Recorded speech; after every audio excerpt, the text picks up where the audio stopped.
ময়মনসিংহের ভালুকা উপজেলার হবিরবাড়ি ইউনিয়নের বড়চালা হুসাইনিয়া দাখিল মাদ্রাসার অর্ধশতবর্ষী একটি করই গাছ কর্তনের প্রতিবাদে মানববন্ধন অনুষ্ঠিত হয়।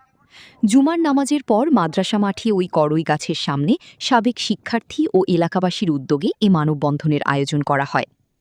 মানববন্ধনে অংশগ্রহণকারীরা বলেন, দীর্ঘদিন ধরে দাঁড়িয়ে থাকা ঐতিহ্যবাহী করই গাছটি শুধু মাদ্রাসার সৌন্দর্যই বৃদ্ধি করেনি, বরং স্থানীয় ইতিহাস ও পরিবেশের একটি গুরুত্বপূর্ণ অংশ হিসাবে পরিচিত ছিল।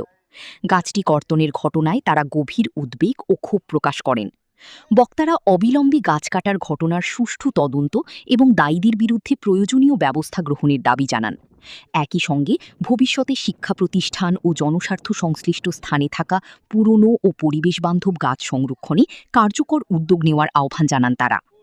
মানববন্ধনে মাদ্রাসার সাবেক শিক্ষার্থী, স্থানীয় গণ্যমান্য ব্যক্তি, অভিভাবক ও বিভিন্ন শ্রেণী পেশার মানুষ অংশগ্রহণ করেন।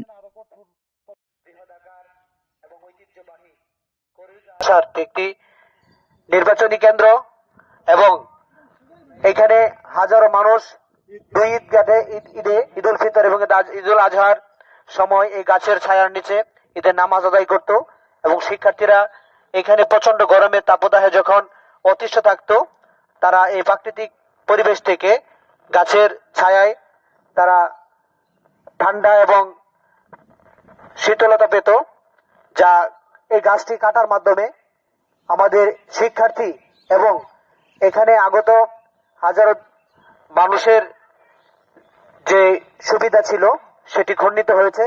আমি এ ব্যাপারে তীব্র নিন্দা এবং প্রতিবাদ জ্ঞাপন করছি। না করে গাছটি তারা অযৌক্তিক যুক্তি দাবি করে তারা গাছটি কর্তন করে ফেলেছে। তারা আমরা যারা এটার সাথে জড়িত তাদের আমরা দৃষ্টান্তমূলক শাস্তি দাবি করছি। এবং এই গাছটি শুধু একটি গাছই ছিল না, এই গাছটি ছিল বড়চালার প্রাণ, আমাদের বড়চালাবাসীর প্রাণ ছিল এই গাছটি। এই গাছটির নিচে মাদ্রাসার সকল ছাত্রছাত্রী, আমাদের এখানে হাফিজিয়া মাদ্রাসা আছে, এখানে প্রাইমারি স্কুল আছে এবং মসজিদের এখানে ইভেন আমাদের এলাকার ছোট বড় কেউ মারা গেলে এখানে আমাদের জানাজা হইতো, তখনও এখানে অনেকে এই গাছের ছায়ায় তারা একটু বিশ্রাম নিত বা একটু শান্তি পেত। কিন্তু কিছু দুষ্কৃতিকারী, কিছু চক্রান্তকারী যারা এই গাছটা কেটে আজকে হৃদয়ে রক্তক্ষরণ ঘটিয়েছে, আমরা প্রশাসনিকভাবে আমরা তাদের দৃষ্টান্তমূলক শাস্তি দাবি করছি। এই ছিল আজকে আমাদের মতো বক্তব্য। আসসালামু আলাইকুম। এই গাছ কাটা মানে পরিবেশকে ধ্বংস করা একই কথা। মিনিমাম 10টি গাছ আগে লাগিয়ে ছাত্রদেরকে দ্বারা 10টি গাছ লাগিয়ে তারপরে গাছটি কাটা, আমি মনে করি যদি কাটা প্রয়োজনই থাকতো তাহলে কাটতে পারতো। কিন্তু তারা, আমরা ইতিমধ্যে দেখেছি ফেসবুকের মাধ্যমে জানিয়েছে, গাছটি কাটার কারণ জানিয়েছে। তারা অবশ্যই গাছটি কাটার আগে ফেসবুকে জানাতে পারতো কি কারণে, কি সমস্যার কারণে গাছটি কাটা হচ্ছে।